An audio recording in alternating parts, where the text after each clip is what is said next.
예. 자, 우리 그래서 40장에서 43장까지는 새로운 성전, 그 다음에 44, 45, 46장은 새로운 예배, 그 다음에 47, 48은 새로운 기업에 대한 얘기인데, 지난 시간에는 우리가 44장에서부터 43장 뒷부분하고 44장에 대한 이야기를 한 걸로 저 기억을 하고 있습니다. 그래서 오늘은 이런 새로운 예배에 대한 부분을 44장부터 나오는 부분을 지난 시간에 44장을 좀 했더라고요. 그런데 약간 연결을 위해서 44장 조금 앞부분 복습 한번 하고 새로운 예배에 대해서 우리가 같이 한번 상고를 해보려고 합니다. 자, 우리가 44장 1절에 보면 하나님께서 이제 이 에스겔을 데리고 동향한 바깥문으로 들어왔다라는 거 여러분들 지난 시간에 제가 그림 드렸죠? 성전 그림 동향한 문으로 딱 들어와 가지고 딱 들어오고 나니까 문이 어떻게 됐다? 철커덕 하고 잠겼다. 이 하나님이 에스겔하고 함께 들어오더니 문을 철커덕 잠갔다라는 얘기는 나갈 의사가 있다 없다? 안 나간다. 이제 한번 하나님은 들어오시면 안 나간다. 그리고 이제 이 문은 다시 열지 못한다. 아무 사람도 그리로 들어올 수 없다. 그리고 닫아둬라. 그리고 하나님도 나갈 의사가 없고요. 그래서 하나님이 하나님의 백성들하고 이제는 함께 계시겠다라는 얘기예요. 자, 그럼 이 함께 계시면서 하나님이 뭐 하시려고 그러느냐? 성도들로부터 예배를 받으시고 또 이 하나님의 백성들에게는 하나님께서 또 한없는 은혜를 쏟아주시기 위해서 그래요. 그것이 오늘날에는 무엇로 표현되느냐 하면 예배로서 표현돼요. 그래서 우리가 예배를 통해서 하나님의 임재와 은혜를 체험하고 그리고 또 이 예배를 통해서 하나님의 임재와 은혜를 체험하고 또는 하나님의 은혜를 체험한다고요. 또 우리들은 하나님 앞에 예배를 드리고요. 바로 그런 장소가 바로 이 성전이고 성전에서 행하여지는 행위가 바로 예배예요. 그래서 예배를 통해서 우리는 하나님 앞에 우리의 정성을 드리고 또 우리 하나님은 우리에게 말씀과 은혜를 쏟아 부어주십니다. 자, 그런데 이런 하나님 앞에서 우리 사람들은 어떠하냐? 사람들은 만인이 다 평등해요. 우리가 옛날 세상에는 왕이 있고 귀족이 있고 평민이 있고 노예라고 하는 어떤 신분의 구분이 있었지만은 하나님 앞에서는 지위 고하 어떤 신분에 따라서 차별이 없어요. 다 하나님 앞에서는 동일한 하나님의 백성인 거예요. 그래서 44장에 보면 왕도 하나님 앞에는 예배자에 불과하다. 우리도 예배자고. 그래서 왕도 어떻게 해야 되냐? 안길로 들어와서 왕도 동문으로는 들어올 수 없어요. 동문은 하나님만 들어갔다 나갔다 하시는 곳이니까. 그래서 왕도 남쪽 문이나 북문 쪽으로 들어와 가지고 거기 성전 안에 들어와서는 앉아서 하나님이 베푸시는 하나님이 주시는 음식들을 먹고 예배드리고 나가게 돼 있는 거예요. 왕이라고 해서 지는 예배 안 드려도 되고 뭐 특별 대우를 받는 게 아니에요. 뭐 동문으로 들어오고 이런 게 아니라 동일한 예배자다라는 거. 또 그뿐만 아니라 이 성전 안에 딱 들어가 보니까 에스겔이 4절 5절에 보면 이 북문을 통해서 성전 안에 딱 들어가 보니까 하나님의 영광이 전에 가득했다. 우리는 하나님의 영광이 전에 가득했다라는 게 이게 어떤 의미인지 어떤 것인지 잘 감이 안 올 수 있어요. 그런데 이거를 좀 감을 잡으려면 우리가 이사야 선지자가 성전에 들어갔을 때 천사들이 막 하나님을 찬양하고 이러는 모습을 보고서는 화로다. 나는 망하게 되었도다. 나는 입술이 부정한 자다. 이러고 얘기를 했거든요. 뭐 이사야가 그렇다고 해서 대단한 그동안 죄인이었기 때문에 그런 거냐? 아니에요. 이사야는 우시야 왕이 죽던 해에 왕이 죽은 것을 생각하면서 야, 내가 나라를 위해서 기도해야 되겠구나 하고 나라를 위해서도 기도할 줄 아는, 그래서 성전을 찾았던 나름대로 신앙이 괜찮은 사람이고요. 집안도 우시아는 왕족 집안이고 직업도 역사를 기록하는 사관이었고, 정말 뭐 사회적 신분으로나 신앙으로나 어느 면으로 봐도 꿀릴 데가 전혀 없는 인간임에도 불구하고 성전 안에 있는 하나님의 영광을 모습을 보는 순간 자기는 망하게 되었다라고 얘기를 한 거예요. 이렇게 성전, 새로 회복될 성전 안에는 하나님의 영광이 가득하다. 그래서 그 영광을 보는 그 에스겔은 어떻게 할 수밖에 없었냐면 그냥 넙죽 엎드려서 절하면서 하나님 앞에 기도할 수밖에, 절할 수밖에 없었다라는 거예요. 바로 이게 예배자의 모습이에요. 예배자는 성전에 들어가서 하나님을 뵙는 순간 정말 하나님의 영광을 목도하는 거죠. 이 영광을 목도하고서는 그 앞에 엎드릴 수밖에 없어요. 자, 그리고 그 다음에 5절에 보면은 하나님이 뭐라고 얘기했냐. 에스겔 보고, 자, 이 새로운 성전의 모습을 잘 주목해봐라. 그리고 이 성전에 관계된 규례, 율례, 이런 거를 귀로 잘 듣고, 그리고 또 전의 입구, 성소의 출구, 이런 거에 대해서 아주 주의 깊게 살피고, 그러라라고 얘기를 하고 있어요. 그래서 이 성전을 보면서 성전을 잘 주목을 해봐야 돼. 주목을 해보고, 저 과연 성전의 의미가 무엇인지, 왜 하나님이 나에게 이런 성전을 보여주시는 건지, 이런 거를 깊이 생각을 해야 한다, 이 말이에요. 깊이 생각을 하고, 거기에 걸맞는 하나님 앞에 예배를 드릴 수 있어야 됩니다. 자, 그러면 예배를 드리기, 예배자에게 필요한 것은, 영광의 하나님 앞에 나아가서 예배 드리기 위해서 필요한 일은 뭐냐? 일단 죄의 문제를 정리를 해야 돼요.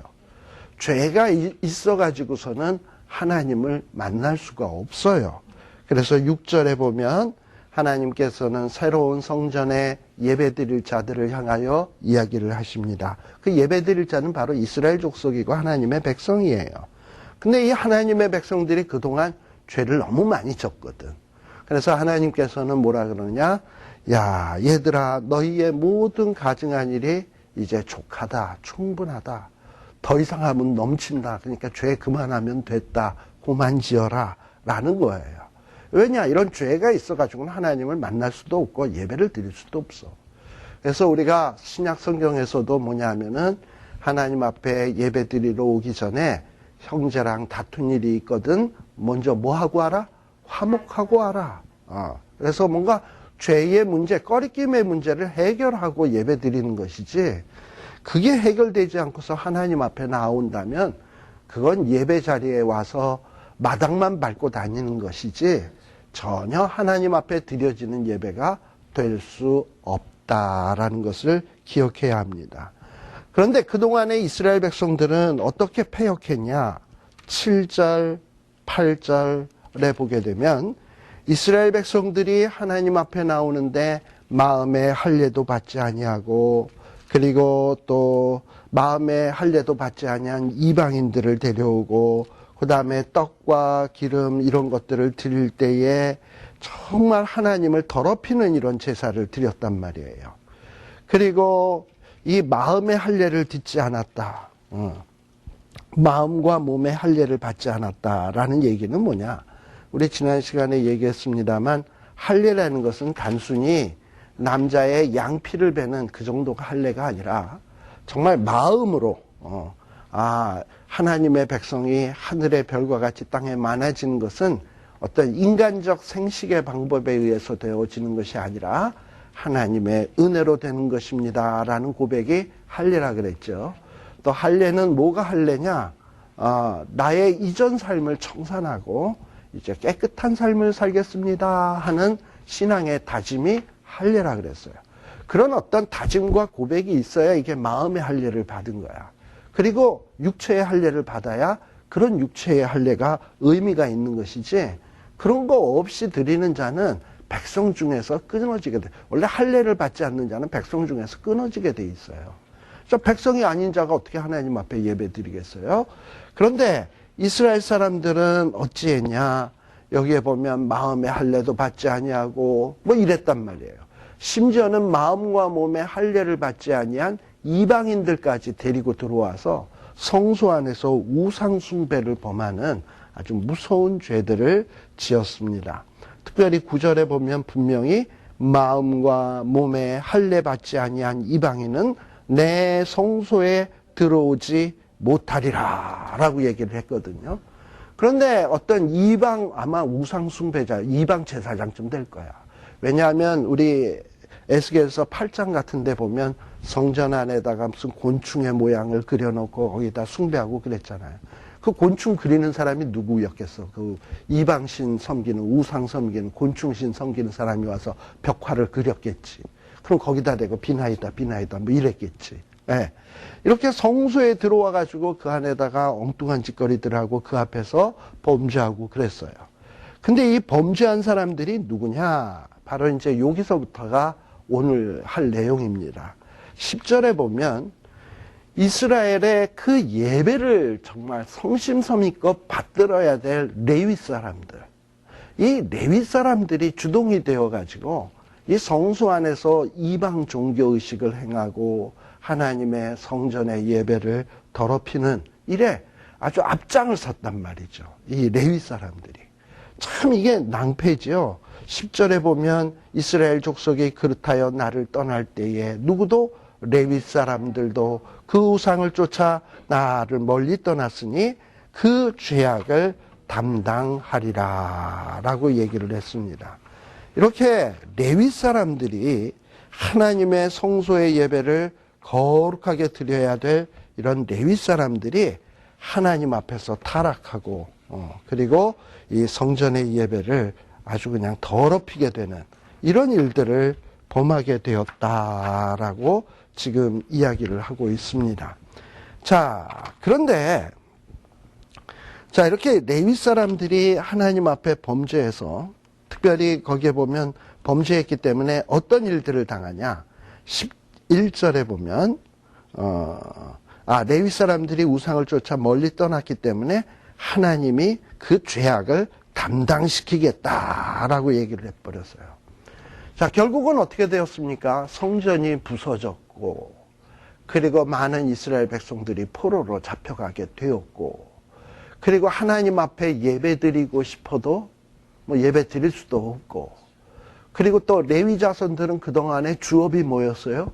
예배 드리고 예배 수종 드는 게 이게 주업이었어요. 근데 뭐 예배당도 없고, 성도들도 포로로 잡혀가고, 쫄딱 망했는데 무슨 할 일이 있어? 그러니까 참 그 치욕을 담당하게 되는 거죠. 쫄딱 망했는데 뭐. 그래가지고 이 레위 사람들도 사실 어떻게 보면 에스겔도 어떤 사람이냐? 레위 후손이에요. 에스겔도 제사장이니까. 레위 사람인데 지금 뭐 하고 있어요? 그발강가에 앉아가지고 그저 흘러가는 강물은 흘러갑니다. 그리고선 그저 바라만 보고 있는 거예요. 그죠? 네. 그러니 이 레위 사람이 이게 얼마나 한심한 지경에 이르게 되었습니까? 그래서 하나님이 이 레위 사람들도 그 죄악을 담당하게 된다라고 말씀하고 있어요. 그런데 은혜의 말씀이 나옵니다. 10절. 그러나 그들이 내 성소에서 수종들어 전문을 맡을 것이며 전에서 수종들어 백성의 번제와 희생과 및 다른 희생을 잡아 백성 앞에서 서서 수종들게 되리라. 지금은 하나님 앞에 예배도 드릴 수 없고 예배를 수종들 수도 없는 정말 초라한 신세가 되어버렸는데 하나님께서는 때가 되면 이 레위의 사람들이 다시금 하나님 앞에 수종들게 될 것이고 전문도 맡게 될 것이고 백성들 앞에서 번제와 희생과 희생의 제물들을 잡아서 백성들 앞에서 제사 드리는 일에 수종을 들게 된다. 그러니까 이 얘기는 뭡니까? 레위의 사람들의 회복을 얘기하는 거죠. 자, 이런 어떤 레위 사람에 대한 회복에 대한 얘기가 구약 성경에도 이미 언급이 좀 돼 있어요. 말라기서 한번 볼래요? 말라기서 3장.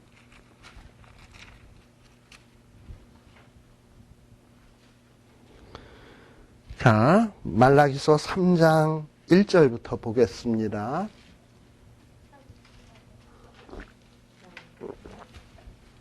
(1329) (1330) 말라기 3장 1절. 거기에 보면 만군의 여호와가 이르노라. 보라, 내가 내 사자를 보내리니 그가 내 앞에서 길을 예비할 것이요 또 너희의 구하는 바 주가 호련히 그 전에 임하리니 곧 너희의 사모하는 바 언약의 사자가 임할 것이라. 이 얘기가 무슨 얘기냐면 하나님께서는 장차 한 사자를 보낸대요. 사자는 하나님의 어떤 그 메신저, 사자를 보내겠다라는 거야. 근데 이 사자는 와서 뭐 할 사람이냐 하면은 길을 예비할 사람이야. 장차 오실 메시아의 앞길을 예비할 사람이야. 이게 누굽니까? 세례 요한. 세례 요한을 보낼 것이고, 그리고 이렇게 세례 요한이 와서 길을 예비하게 되면 그 다음에는 또 어떤 일이 벌어지느냐? 너희의 구하는 바. 이스라엘 백성들은 역사적으로 학수고대하던 것이 뭐냐면 메시아가 저기 누가 왔습니까? 속히 누가 메시아가 임할 것을 아주 간절히 학수고대하고 있었어요. 그런데 하나님께서는 먼저 세례 요한을 보내고 그리고 너희의 기다리는 바 메시아를 보내게 될 거다라고 얘기를 했어요. 그 메시아가 바로 누구냐? 언약의 사자야. 언약의 사자라고 하는 것은 뭐냐면 하나님께서는 구약 성경 곳곳에 장차 다윗의 자손 메시아가 오실 것이다라고 곳곳에서 예언을 하고 있었어요. 바로 그 약속대로 메시아가 올 것을 얘기해 주는 겁니다. 자, 그런데 이렇게 메시아가 임하게 되면 그 메시아의 임함을 누가 능히 당할 것인가? 또 이 메시아가 임하게 되면 누가 능히 서게 될 것인가? 말라기 3장 2절. 그는 금을 연단하는 자의 불과 표백하는 자의 잿물 같을 것이라 라고 얘기하면서 그 메시아가 와서 하는 가장 중요한 일이 뭐냐? 3절 다 같이 읽습니다. 시작.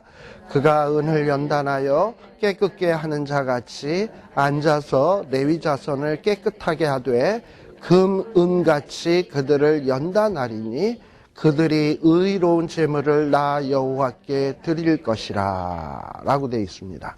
메시아의 하시는 가장 중요한 일은 뭐냐 하면 이 죄의 문제를 깨끗하게 합니다. 그래서 금, 은을 연단하는 자같이 누구를 깨끗하게 해요? 레위 자손을 깨끗하게 할 거다. 아까 레위 자손들이 뭐 어쨌다고? 막 성전을 더럽히고 그리고 막 우상 숭배하는데 거들고 아주 못된 짓이란 못된 짓들은 다 골라 했단 말이에요. 그래서 레위 자손들을 더 이상 수종 들지 못하도록 성전 부수고 포로로 잡혀가게 하고 뭐 이랬잖아요. 예. 그런데 하나님이 메시아를 보내게 되면 그 메시아를 통해서 뭘 하느냐? 레위의 자손을 깨끗게 하실 것이다. 그리고 금, 은같이 그들을 연단할 것이다. 그리고 그들이 이제는 의로운 제물을 나 여호와께 드리게 될 것이다. 이렇게 얘기를 하고 있어요. 자, 그래서 여러분들 이 레위의 자손들이 뭐 하는 사람들입니까? 제사장 아닙니까? 사실은 하나님 앞에 나아가서 예배드리는 예배자예요. 그리고 또 예배자인 동시에 제사장은 뭐 하는 사람이냐? 하나님 앞에 나아갔을 때는 일반 백성들의 대표자로서 하나님 앞에 나아가서 백성들의 뜻을 하나님 앞에 전달하고 또 백성들 앞에 나올 때는 하나님의 인으로 나와가지고 하나님의 뜻을 백성들에게 전달하는 자가 누구냐? 레위인, 제사장이에요. 제사장이 하는 일이 바로 그런 겁니다. 그런데 하나님은 일찍이 이스라엘 백성들에게 출애굽기 19장 5절에 보시게 되면 하나님이 무슨 얘기를 하셨냐 하면 너희들이 하나님의 말씀을 잘 같이 한번 보십시다. 출애굽기 19장 5절에 보게 되면 세계가 다 내게 속하였나니 출애굽기 19장 5절입니다. 너희가 내 말을 잘 듣고 내 언약을 지키면 너희는 열국 중에서 내 소유가 되겠고, 그 다음에 출애굽기 19장 6절, 너희가 내게 대하여 뭐가 되며 제사장 나라가 되며 거룩한 백성이 되리라. 너는 이 말을 이스라엘 자손에게 고할지니라. 사실은 원래는요, 이스라엘 백성, 다시 말하면 하나님의 백성들이죠. 하나님의 백성들은 다 뭐가 돼야 될 사람들이었냐면 제사장 나라가 돼야 될 사람들이었어요. 근데 이 제사장 나라가 되려면 뭘 했어야 되냐? 하나님의 언약의 말씀을 잘 순종하고 그 말씀을 지켰더라면 이스라엘 백성들은 이 세상 나라에 대해서 하나님 앞에 나올 때 제사장 나라의 역할을 했을 것이고, 또 여러분 알다시피 제사장은 뭐 하는 사람들입니까? 하나님 앞에 예배 드리는 자이기 때문에 구별된 자, 어떤 거룩한 게 준비되어야 될 자예요. 바로 이스라엘 백성들이 하나님의 언약의 말씀을 잘 지키고 순종했다면 제사장 나라가 되고 거룩한 존재들이 되었을 터인데, 그런데 실질적으로 이스라엘 백성들이 그리했냐 하면은 그렇지 못했거든. 죄를 지었거든. 그래가지고 제사장 나라의 역할을 했냐면 그렇지 못했고, 거룩한 백성의 역할을 했냐면 그렇게 못했다 이 말이에요. 그래서 하나님께서는 이 이스라엘 백성 전체가 제사장이 되어야 되는데 이스라엘 전체가 하나님 앞에 제사장 자격이 없어. 하나님 앞에 나올 수가 없어. 그래서 그 중에서 특별히 누굴 택했냐면 레위 자손을 택해서 그 레위 자손이 백성을 대표해서 제사장으로서 나오게 만들었어요. 그래서 이스라엘 백성들은 하나님 앞에 나아가고 싶어도 직접 나아갈 수가 없어. 누굴 통해야만 나아갈 수 있었냐면 제사장을 통해서만 나아갈 수 있었습니다. 그런데 이제는 또 어떻게 되었냐? 제사장들마저 뭐가 되었다? 타락해가지고 하나님이 제사장들, 레위인들마저 성전에서 수종 들지 못하게 하겠다. 그러니 이제 하나님이 제사장도 이스라엘 백성도 다 안 만나 주시겠다는 거지. 그쵸? 예, 그래가지고 그들로 하여금 죄악을 담당하게 하겠다 해가지고 바벨론에 쫓아보낸 거 아니에요. 그러니 성전에서 예배 드릴 수도 없고 이 포로 생활하면서 한심한 생활을 하게 되었던 거지. 자, 그런데 우리 하나님이 아까 뭐라고 얘기를 하냐 하면, 그러나 내가 후일에 레위의 자손들을 회복시킬 거다. 그리고 성전에서 다시금 수종되게 할 거다. 자, 그러면 이게 어떻게 해서 그 일이 가능하느냐 하면, 아까 말라기에서 나왔듯이 하나님이 처음에는 언약의 사자를 보내서 길을 예비하게 하고, 그 다음에 정말 우리가 기다리고 고대하던 메시아가 와가지고 그 메시아의 사역을 담당함으로 인해서 우리를 깨끗게 하시는 거예요. 그럼 메시아의 하실 사역이 뭐냐? 레위의 자손을 깨끗하게 하는 거야. 금과 은을 연단한 같이 깨끗하게 만들어가지고 하나님 앞에 의의 제사를 드릴 수 있도록 만드시는 게 메시아의 하시는 일이에요. 자, 그럼 메시아의 하시는 일이 이렇게 깨끗하게 하는 일인데 뭐냐? 죄를 청산하시는 거야. 그래서 우리 예수님이 오셔서 이 땅 위에서 하신 일 가운데 가장 위대한 일이 있다면 그건 무엇이냐? 십자가 위에서 우리 죄를 대신해서 피 흘리시고 돌아가신 거예요. 죄값을 치른 거예요. 그래서 그 죄값을 다 치르시고 고개를 딱 떨구실 때 예수님이 하신 말씀이 있잖아. 내가 다 이루었다. 뭘 다 이루어? 이 죄값을 치르러 왔는데 그 일을 다 이룬 거야. 그래서 그 죄값을 치름으로 인해서 우리의 죄의 문제가 해결이 돼버렸어요. 그리고 또 우리 예수님이 십자가 위에서 고개를 딱 떨굴 때 어떤 일이 벌어졌냐면 성전에 휘막이 위에서부터 아래로 푹 찢어졌어요. 여러분들 카텐 찢어보셨어요? 만일에 카텐을 찢으면, 키 작은 우리가 찢으면 어디서부터 찢어질까? 밑에서부터 위로 찢겠지.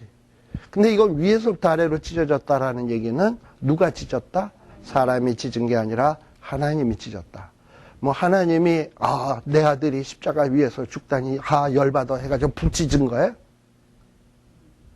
하나님이 열받으셔서 그냥 화풀이 하려고 그냥 성전의 휘막을 찢으신 것이 아니고, 이제는 예수 그리스도가 죄의 문제를 싹 해결했기 때문에 이제 하나님 앞에는 누구든지 나올 수 있다. 예수를 믿기만 하면. 자, 하나님 앞에 나온다라는 게 뭡니까? 레위인이 되는 거예요. 제사장이 되는 거예요. 누구나 다 하나님 앞에 담대하게 제사 드리러 나올 수 있는 자격을 소유하게 되었다. 그래서 이전에는 이스라엘 백성 전체가 하나님 앞에 제사장 나라라 그랬잖아요. 그런데 그거 못해서 레위인을 구별했다 그랬잖아요. 근데 하나님이 예수 그리스도께서 딱 주시심으로 십자가에서 죄값을 다 치름으로 어떤 현상이 나타났냐? 레위인의 죄도 해결이 돼버리고 이스라엘 백성의 죄 문제도 해결이 돼버리고 그래서 이스라엘 백성들도 결국은 하나님 앞에 담대히 나올 수 있는 제사장이 돼버린 거예요. 즉 이스라엘 백성이란 뭐냐?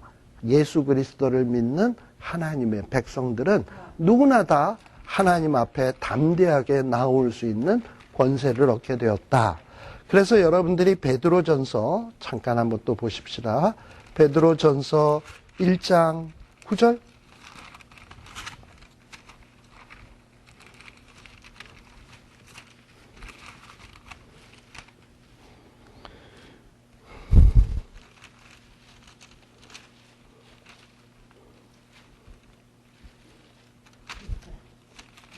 잠깐만.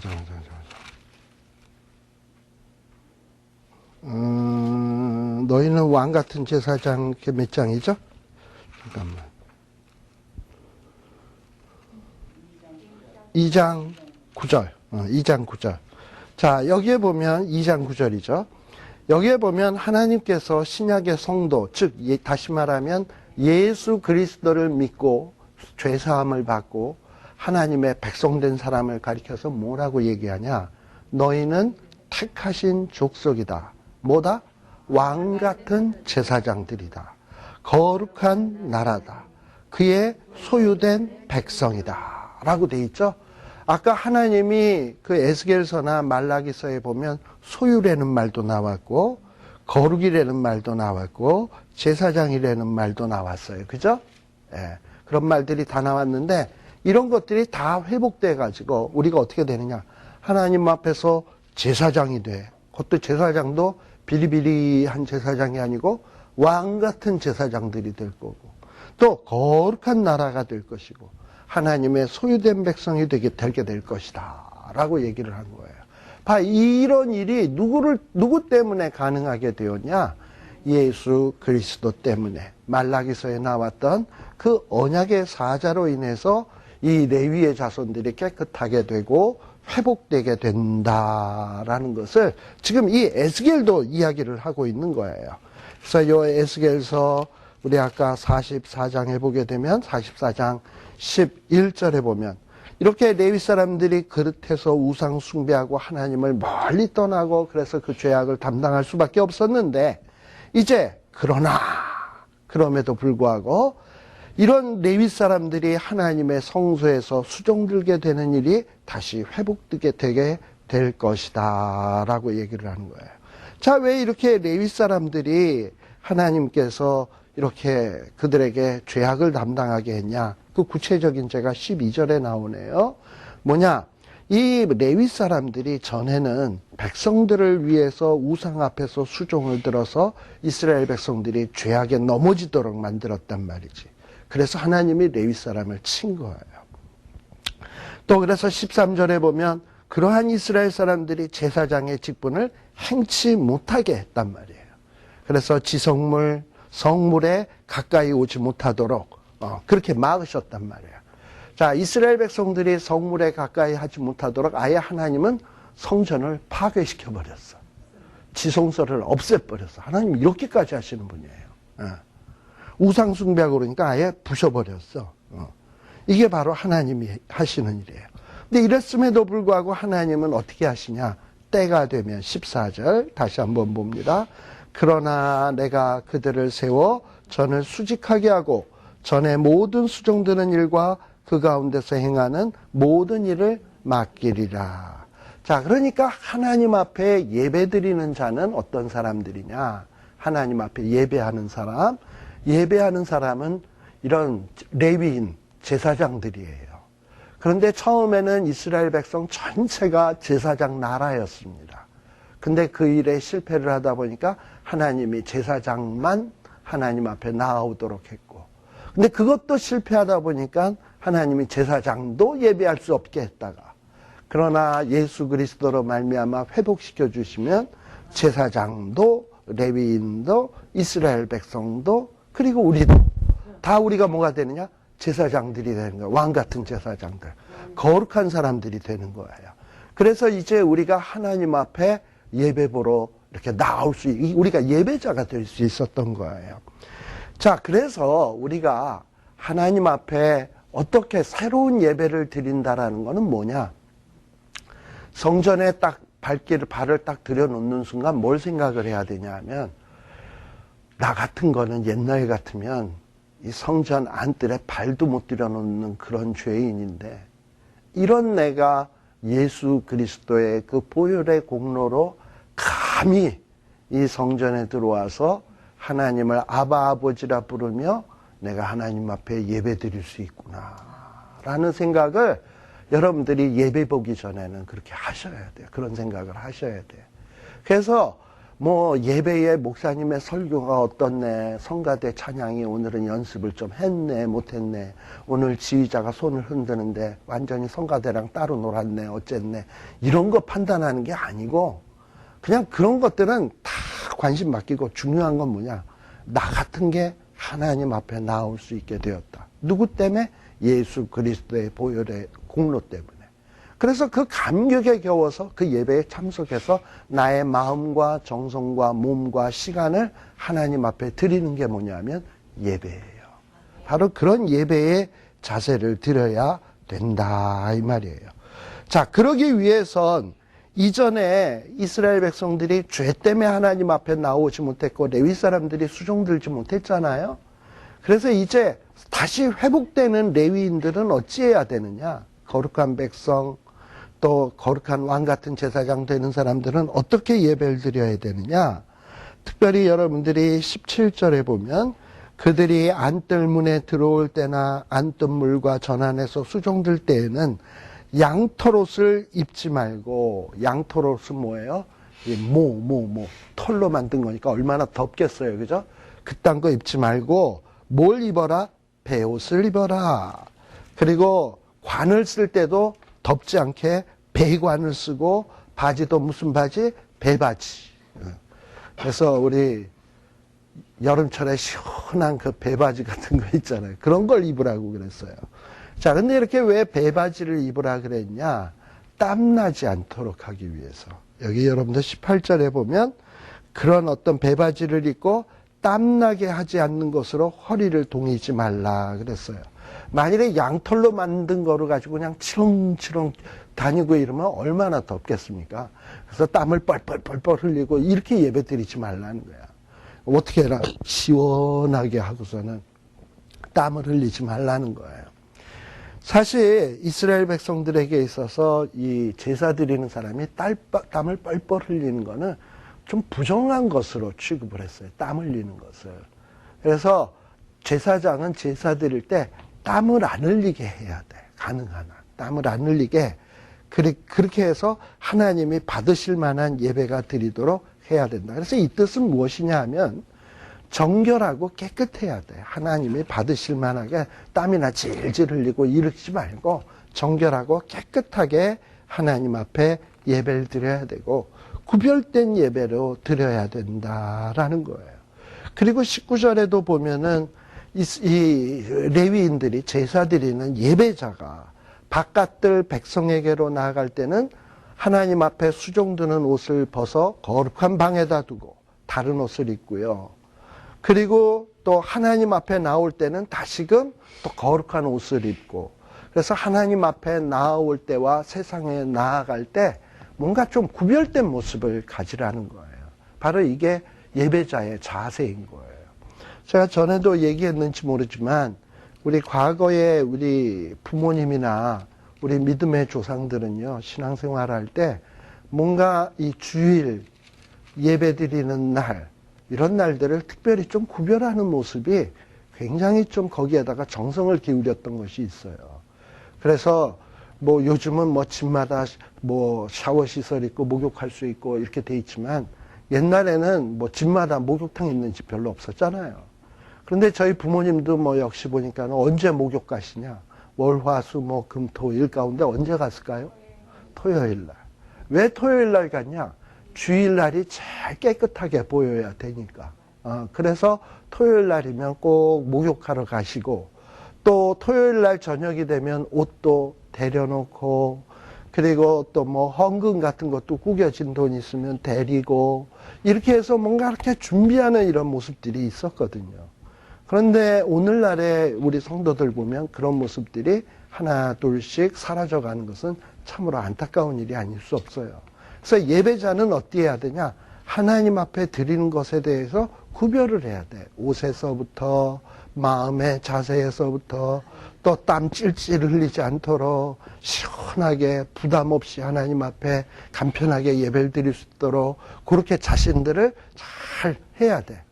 세상에 무거운 염려 짐지고 와가지고 그 정신적인 땀을 뺄뺄 흘리면서 무슨 예배에 집중이 되겠어요. 아주 간결하게 이렇게 해가지고 하나님 앞에 집중할 수 있도록 그렇게 준비들이 되어야 돼요. 그리고 또 20절에 보면은 뭐라고 돼 있냐? 머리털 밀어서도 안 되고, 머리털을 길게 자라게도 말고, 머리털을 깎기만 해라. 뭐 이렇게 돼 있어요. 자, 이건 뭐냐? 당시에 어떤 우상숭배자들은 이 머리들을 밀어. 여러분들 배너 영화에 보면은 거기에 보면 율브린너 아시나요? 율브린너가 머리 그냥 빡 밀었잖아. 근데 요즘도 보면은 좀 이상하게 여기다 뭐 타투 같은 거 딱 그리고 머리 그냥 샥 밀고 다니는 친구들 좀 있잖아요. 그거 다 좋은 거 아니에요. 그거 다 우상 문화에서 온 것들이야. 근데 이 하나님의 백성들은 어찌해야 되냐? 구별되어야 되니까 머리도 밀지 마라. 또 지나치게 길면 또 번거롭고 불편하잖아요. 그래서 자르긴 자르되 자연스럽게 잘라라. 뭐 이러면서 뭔가 이 제사장으로서 예배 드리는 자로서 구별되어야 된다라는 거예요. 또 21절에 보면 예배자는 어떠해야 되냐? 안뜰에 들어갈 때에 포도주를 마시지 말 것이며, 예배를 들어가면서 포도주 잔뜩 마시고선 알딸딸 해가지고 들어가면은 그 예배가 뭐 되겠습니까? 또 이런 예배자는 어때야 되냐? 제사장, 예배자는 어찌해야 되냐? 과부나 이혼한 여인에게 장가들지 말고 오직 이스라엘 족속의 처녀나 혹시 제사장의 과부에게 장가들 것이며, 그래서 이 레위인, 제사장 이런 사람들은 재혼을 해도 처녀 장가 가야 돼. 아니면은 사별한 사모님에게 다시 결혼을 하든지 이렇게 돼 있지 아무나 또 장가들 수도 없어요. 그래서 뭔가 이 결혼 생활에 있어서도 예배자는 깨끗해야 된다. 성적으로나 모든 면에 있어서 깨끗해야 된다. 이게 예배자인 거예요. 근데 이런 예배자를 여러분들이 지금은 나는 레위 지파가 아닌데, 구약시대가 아닌데, 우리는 아까 다 뭐라 그랬죠? 예수 믿는 사람은 다 왕 같은 제사장이에요. 우리도 이 범주 안에 들어가는 거야. 우리가 하나님 앞에 나올 때는 다른 자세로 나와야 되는 거야. 나를 구별하고 깨끗하게 보존해서 하나님 앞에 예배자로서 나오는 게 이게 참된 예배라는 거예요. 자, 그 다음에 이 예배라고 하는 것은 이렇게 하나님 앞에 나올 때 구별되게 나오는 것도 예배이지만 세상에 나가서 구별되게 사는 것 역시 예배라는 사실도 잊어서는 안 돼요. 그래서 여기 23절에 보면 예배자는 세상 속에 나아갔을 때 어떻게 해야 되냐? 백성들을 잘 지도를 해야 돼. 자, 우리 하나님께서는 이 하나님을 믿는 백성들을 다 뭐라 그랬냐? 아브라함의 후손들, 믿음의 백성들을 아브라함의 후손이라 그러죠. 이 아브라함의 후손들을 뭐라 그랬냐면 복의 근원이라 그랬어요. 복의 근원. 자, 복의 근원이란 뭐냐? 우리도 복을 받아야 되지만 우리로 인해서 상대방도 다른 사람들도 복을 받을 수 있도록 해야 복의 근원이지. 나만 복 받고 다른 사람들은 아무런 영향력을 못 미친다. 그건 복의 근원 아닌 거지. 그렇죠? 자, 그래서 우리가 진정한 복의 근원이라면 우리는 세상 사람들에게 어떤 영향력을 미쳐야 돼요. 그래서 제사장은 일반 백성들에게 영향력을 미치는데 어떤 영향력을 미치냐? 백성들에게 무엇이 거룩한지, 무엇이 속된지 이런 거를 잘 분별해서 가르쳐 주는 거야. 그러니까 우리 예수 믿는 사람들은 세상을 향해서 무엇이 옳은 일인지, 무엇이 틀린 것인지, 무엇이 바른 길인지, 무엇이 사망의 길인지, 이런 거를 우리가 제시할 수 있어야 해요. 이게 바로 제사장 역할을 감당하는 거예요. 그리고 세상에서 깨끗한 것, 더러운 것, 이런 거를 구별해 줄 수 있어야 돼요. 그리고 심지어는 또 뭐 해야 되냐? 제사장들은 어떤 재판하는 일이 벌어졌다. 그러면 공명정대하게 이 재판을 잘 해야 돼. 뭐에 따라서? 하나님의 말씀을 따라서. 여러분들 24절에 보면 송사하는 일을 재판하되 뭐대로 재판을 해라? 내 규례대로 재판할 것이며. 그렇게 하면서 이 세상을 향해서 옳고 그름, 거룩한 것, 부정한 것, 이런 것들을 잘 구분을 해가지고 이 세상을 바른 세상으로 만들어가는 것도 일종의 뭐냐? 예배다라는 거예요. 자, 이렇게 또 절기에는 내 법도와 율례를 지킬 것이며. 자, 이 또 절기라고 하는 건 또 뭐냐? 여러분들 이스라엘의 절기는 다 하나님의 은혜와 관련이 있어요. 6월절 이스라엘 백성들이 애굽의 노예로 있다가 하나님이 정말 그 구원해 주신 것을 기념하는 절기가 6월절이죠. 예. 그 다음에 77절, 초실절 이런 거는 하나님이 첫 열매 주신 것을 감사해서 드리는 예배고, 드리는 절기고, 수장절, 가을 추수한 것을 감사하면서 드리는 절기고, 그렇잖아요. 그런 식으로 초막절, 하나님의 애굽의 노예에서 해방시켜서 광야에 나와서 자유롭게 해주신 것을 감사하는 절기고, 다 이렇게 절기는 하나님의 은혜와 관련이 있습니다. 자, 그러니까 우리가 예배라고 하는 것은 뭡니까? 세상에서 하나님이 내게 베풀어 주신 은혜를 기억하면서 그때그때 감사하는 삶을 사는 것. 이게 바로 절기를 지키는 것이고 하나님 앞에 예배를 드리는 거예요. 또 안식일을 거룩하게 한다? 주로 예배는 우리가 안식일에 드리죠. 자, 근데 안식일을 지킨다라고 하는 것은 뭐냐? 월화수목금토일 중에서 일요일 날만 하루 딱 구분해서 잘 지킨다. 난 안식일 지켰다. 이렇게 생각할 수 있는 게 아니에요. 안식일은 뭐냐면 하나님이 안식했으니까 나도 안식하죠. 자, 내가 안식하면 또 누구도 안식해야 되죠. 피조물들도 안식해야 되죠. 또 내가 안식하면 내 집안에 무슨 종이 있다거나 내가 부리는 사람들이 있다면 그 사람들 역시도 뭐 하게 해줘야 되죠? 안식하게 해줘야 돼요. 또 힘들고 착취당하고 어려움 당하는 사람들이 있으면 그런 사람을 회복시키는 것도 뭐다? 그거야. 안식하게 만드는 거예요. 그런 일들이, 그런 모든 일들이 다 사실은 안식일 계명에 다 포함되는 거예요. 하나님이 안식일을 기억하여 그날을 거룩하게 지켜라 그래서 그날 예배드려라 하는 거는 안식일 지키는 계명의 미니멈이야.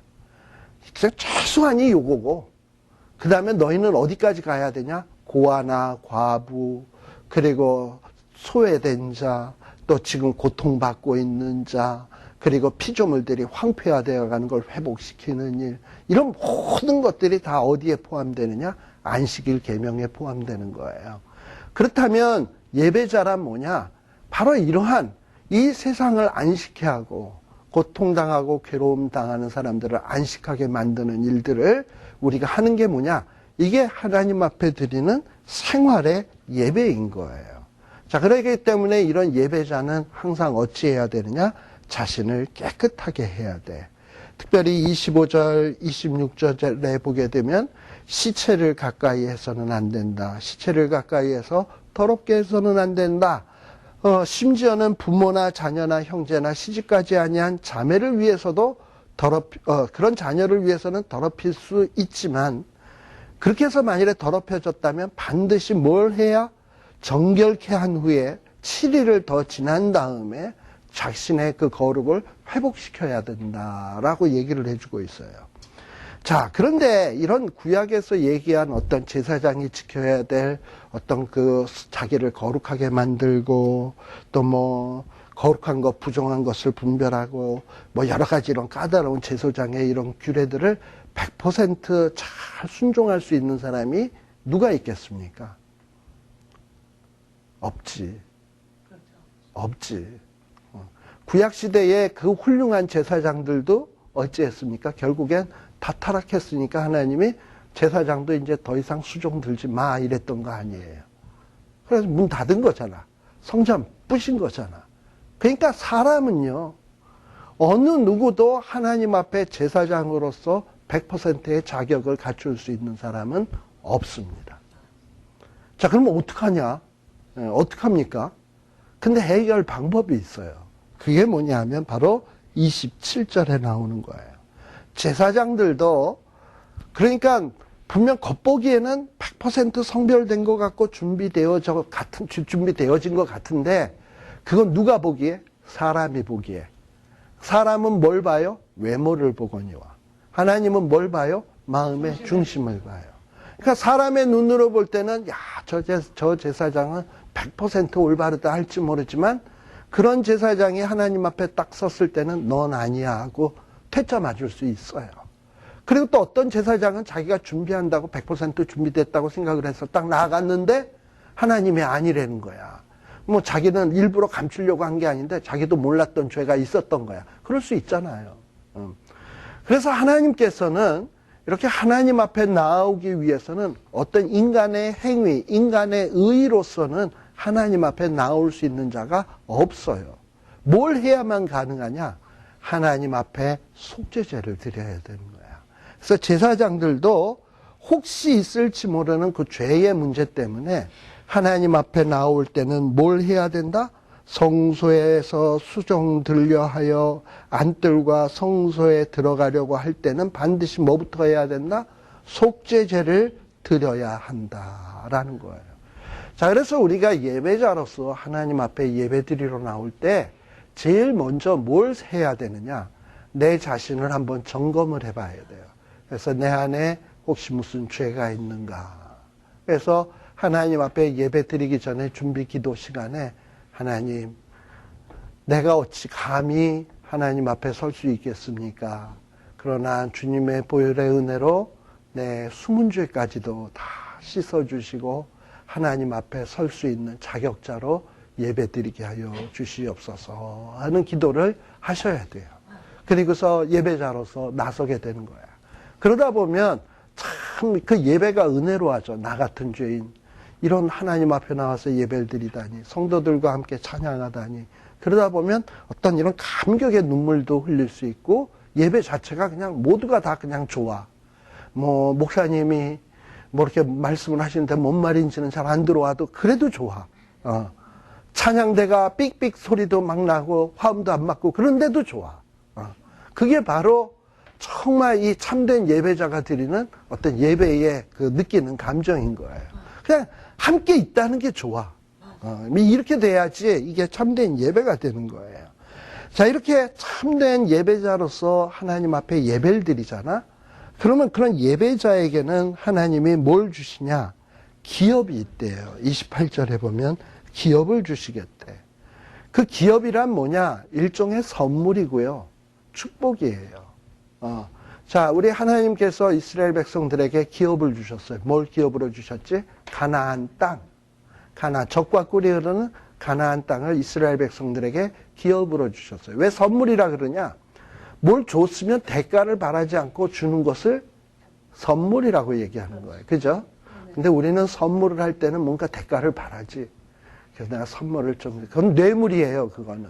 선물이 아니고. 진짜 선물은 대가를 바라지 않는 것이 선물이에요.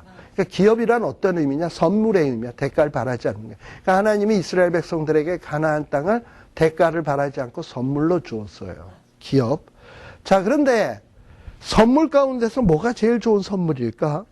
요즘 부모님 날, 어머니 날, 어버이날 부모들에게 설문조사를 해보니까 무슨 선물을 제일 좋아하십니까? 그랬더니 뭐가 나왔을까요?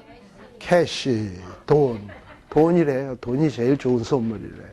자, 우리도 누군가가 우리에게, 하나님이 우리에게 뭘 선물로 주시겠다 했다면은 무엇을 제일 원할까요? 솔직히 캐시 아닐까요? 예. 근데 지금 하나님은 기업을 주시겠다고 해놓고서, 선물을 주시겠다고 해놓고서 뭘 주시겠다 그랬냐? 내가 곧 그 기업이라. 즉 무슨 얘기예요? 내가 선물 줄게. 바로 그 선물이 누구냐? 나야, 나. 이러는 거예요. 그런데 뭐 꼭 이게 하나님이 이제 선물로 이렇게 주는 거죠. 하나님이 선물, 하나님 자신이 선물이라는 거야.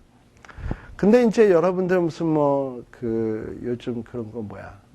발렌타인데이 또는 우리 배우자의 어떤 생일, 무슨 결혼 기념일, 이런 날이 되었을 때 이제 상대방 남편이나 혹은 아내에게 나 자기한테 줄 선물 있어. 이러고 이래. 그러고서 뭐야 하고 상대방이 기대하고 딱 이렇게 기대할 거 아니에요? 그러면은 이렇게 하고서 내가 곧 자기 선물이야 하고 이러면은 좋을까요? 싫을까요?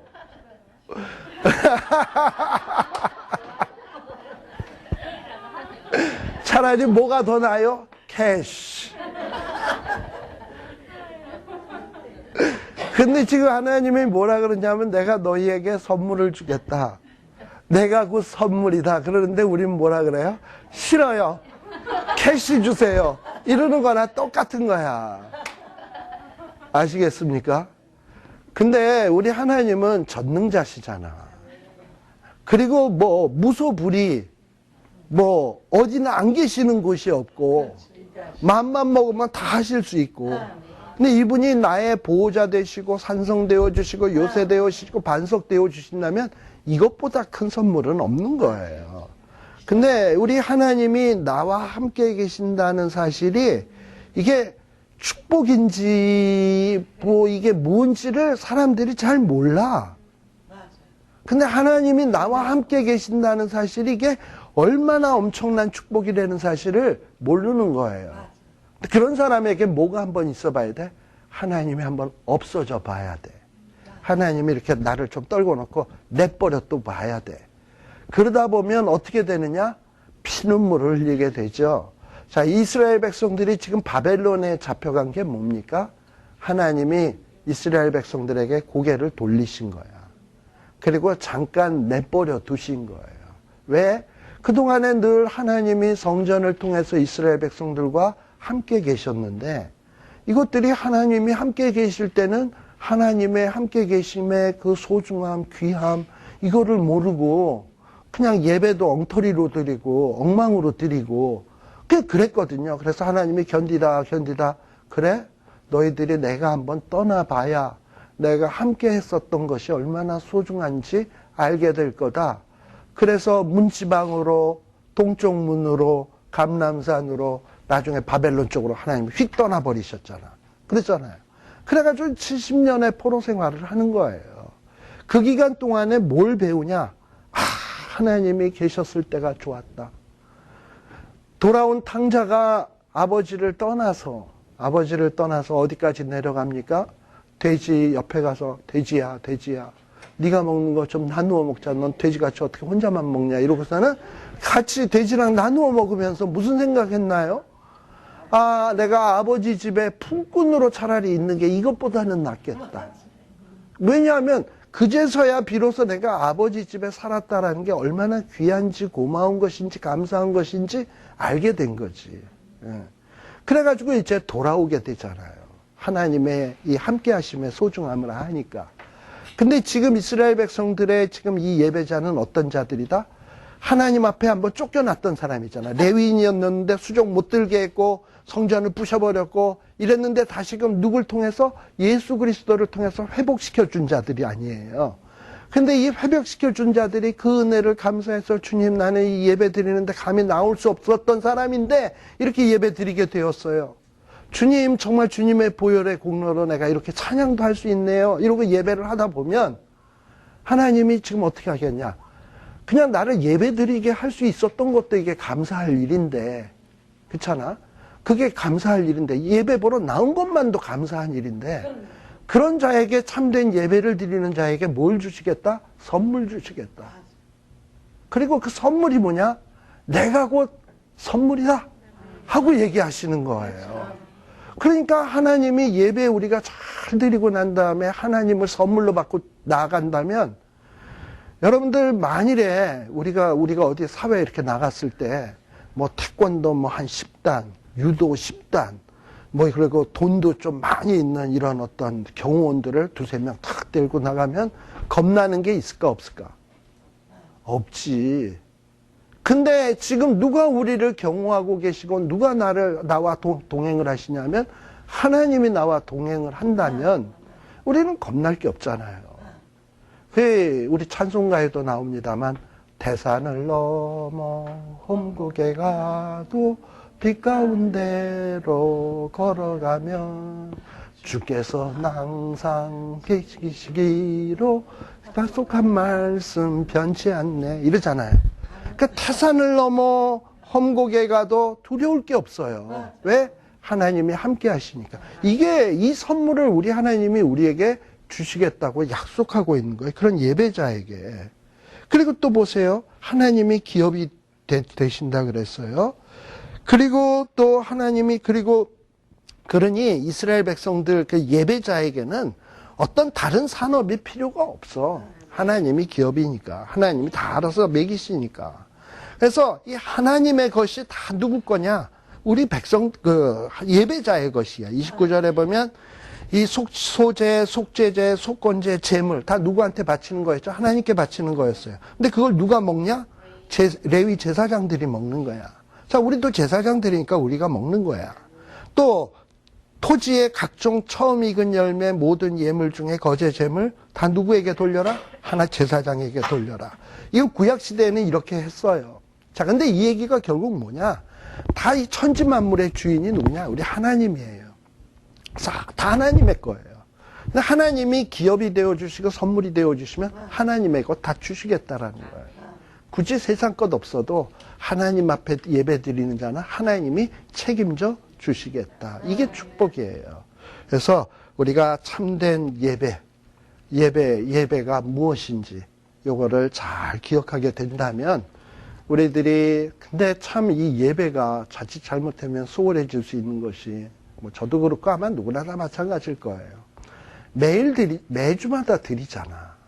그러다 보니까 매일 수요일날 금요일날 뭐 이렇게 예배를 드리다 보니까 이게 예배 자체가 타성해졌고 습관해져가지고 그런 감격이 사라져 버렸어요.